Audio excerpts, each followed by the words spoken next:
So what is that brings you to the city of London? Is it museums, is history, is sightseeing? Whatever it is, you should also make sure that you include in your tour some of the best traditional food of London. And in this London food blog, I'm gonna show you which one you should go for, starting from this bad boy here, the fish and chips.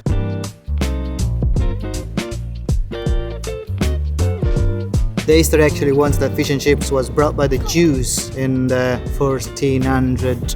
But there's no denying that fish and chips is a London food, isn't it? And the best way to enjoy fish and chips in London is probably from a traditional fish and chip shop rather than sitting down in a restaurant. And then if you can find some nice views down the River Thames, then you're set up for a nice London food experience. I already put some vinegar and salt in this huge piece of fish, some barbecue sauce as well. I've got the chips, I've got some lemon which I'm gonna squeeze on the top, and I'm actually ready to have a big chunk of this bad boy. Very flaky, looks very crunchy. Let's have a look. Yeah, is the London fish and chip experience I was looking for. The vinegar, absolutely a must. Probably chase it with some chips. I know I've got barbecue sauce and not tartar sauce. You should probably go for tartar sauce. I've seen it, I forgot to take it. I'm sorry. Nice and chunky potato. Yeah, lemon is never enough for me. But the best thing, look, when you just take a chunk from the bottom where it's more crunchy. Look at the flakiness inside.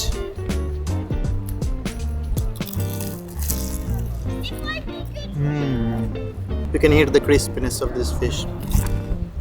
And look at the flakiness. I know I'm hitting it with hands, I'm not entirely sure why it bring with me a fork, but I like to eat the fish like this.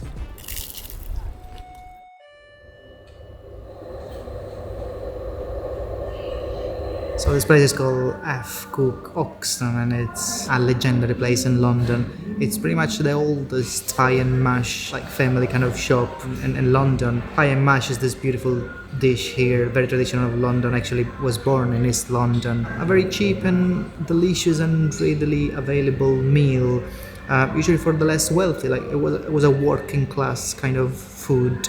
Consists of pies, like a minced meat pie, some mashed potatoes, and this beautiful green gravy which is made of parsley, flour and fish stock. It's called liquor, but it doesn't contain any alcohol. It's usually served in a very traditional way with jellied eels. And this little spot here has been doing this kind of pie and mash with jellied eels like since 1862, so it's very old and very traditional. And I've ordered 2 small pie and mash for £8.40 and a plate of jellied eels for £4.80. You can use vinegar and chili oil as you wish, and I think I'm just gonna put a little bit on top just to make it a little bit spicy, and I'm actually ready to dig in with this thing. I'm very curious to break this pie and reveal the beauty inside. Look at the minced meat. That sounds like a very juicy and creamy bite.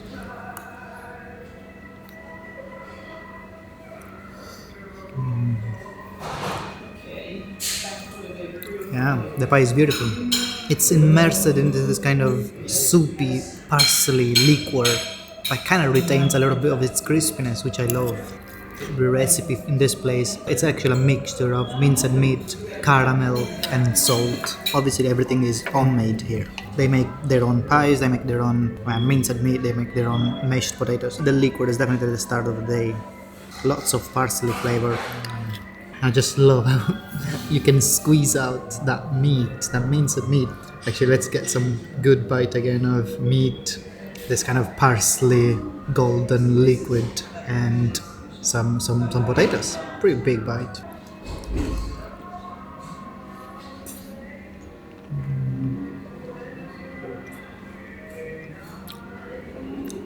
Just the taste of very comfort food.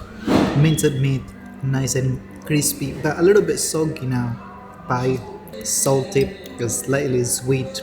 I think it's because of the caramel, and it just complements really well the liquor. You know, it's just the beauty of eating in this kind of environment, this kind of very old style kind of London shop, and beautiful market outside. Everything is perfect right now. I almost forgot I've got the jellied eels here to try. And again, these are usually served cold, and never tried it. Never got the bone inside. Pretty refreshing. Yeah, it's got the texture and the fish taste that you would expect from, even cod, I would say. But they've got the little white skin all over, and yeah, the fish taste is pretty strong. But I love it. You kind of need to pay attention to the bones because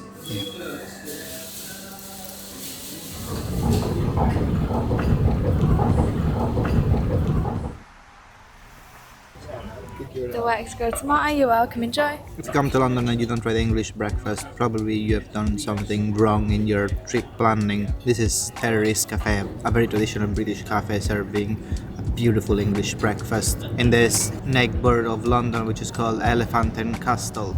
And I actually ordered the full English breakfast. It's absolutely stunning. You've got your beans in tomato sauce, you've got your sausage, the rashers, the eggs, a couple of tomatoes, mushrooms, and this thing, I don't know what this is, like potatoes or something. Like, actually, let me try. It's mashed potato. It's just very interesting. It's kind of like flat, like a pancake. It's good. The full English breakfast is very popular in London. It was kind of exploded in popularity during the Second Industrial Revolution. It was really popular across all the social classes, and obviously it's a staple of the British cuisine, and it's something you should try in London because there are multiple kind of small cafes that will serve you a very traditional English breakfast. Obviously on the side you'll be served the usual kind of Heinz tomatoes and hip sauce, which I want to use probably abundantly in this plate. I'm really impressed with the size of this sausage, and this must be one of the biggest sausages I've seen in an English breakfast. I'm impressed with the size of this breakfast. It's very complete, and yeah, let's maybe just dip this into this kind of hip sauce and ketchup mixture.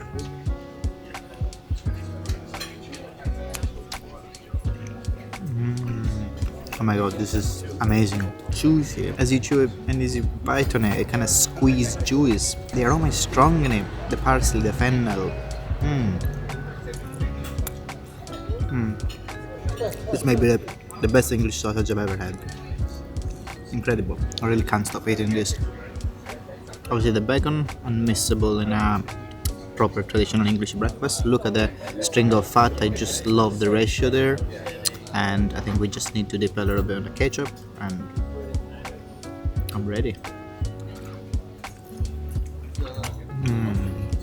Juicy rashers. The fat makes it a little bit chewy, but I just love the texture. We kind of need to chase this with some grilled mushroom.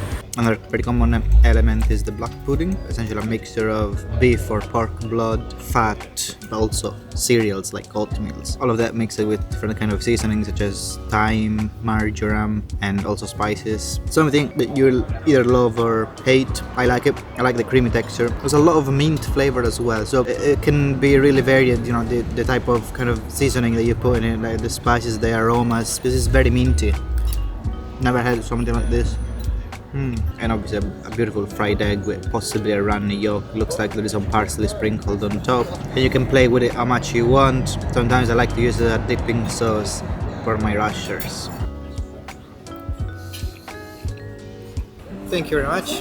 Did you get parmesan cheese? What's that? Parmesan cheese? Yes, a little bit, thanks. Now in this very posh looking neighbour of London, which is called Marble Arch, I came to try another very traditional London food, spaghetti bolognese. I know what you're thinking, this is an Italian food, it's not a London food, but actually Londoners have got their own version of the spag bowl, as they like to call it. Oh yes, we're just gonna add a little bit of cheese as well. There are a few key differences, and the spag bowl of London is a typical British comfort food. They like it at home to cook it, in the winter, but obviously in London you will find plenty of Italo-British restaurants that will give you a pretty good spaghetti bolognese. And the very first key difference between a spaghetti bolognese in Italy and one in London is that, well, it's spaghetti. In Italy you usually have tagliatelle or pappardelle, that's what we use normally. Let's taste this spaghetti bolognese, this London bolognese.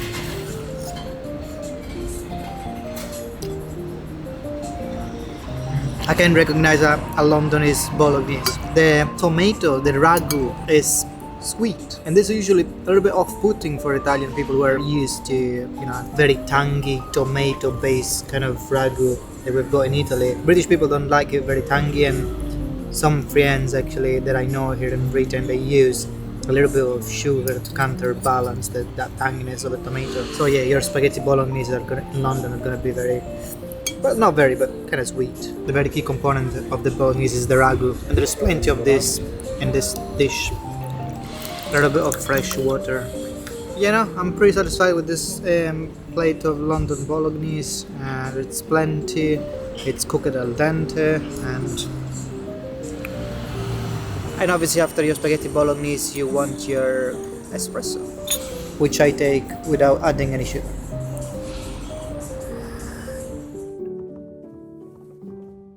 When it's after 5 p.m, the people of London like to eat outside in their favorite restaurant. When I mean outside, I mean like in the street, even if it's raining. And every Londoner is gonna have his favorite Indian restaurant and their favorite chicken tikka masala place. And you might think again, oh, chicken tikka masala is not a British or London plate. Actually, it's rumored that the very first chicken tikka masala was actually invented in Glasgow. You can post in the comment what you think about it. A creamy curry, which is made of boneless piece of chicken, charred grilled chicken, into a creamy masala curry with a variable amount of yogurt and or cream. And some Indian restaurants actually will tell you that you shouldn't really put any cream or yogurt, which should be entirely tomato based. And I wanted to go a little bit fancy tonight. I didn't go for the normal rice, I went for basmati lemon rice with cumin. Amazing. And obviously you couple the chicken tikka masala with some cold Indian beer,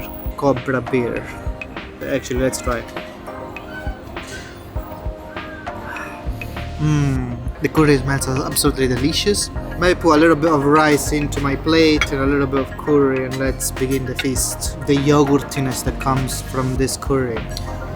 Let's try and get a little bit of piece of this curry with some lemon rice.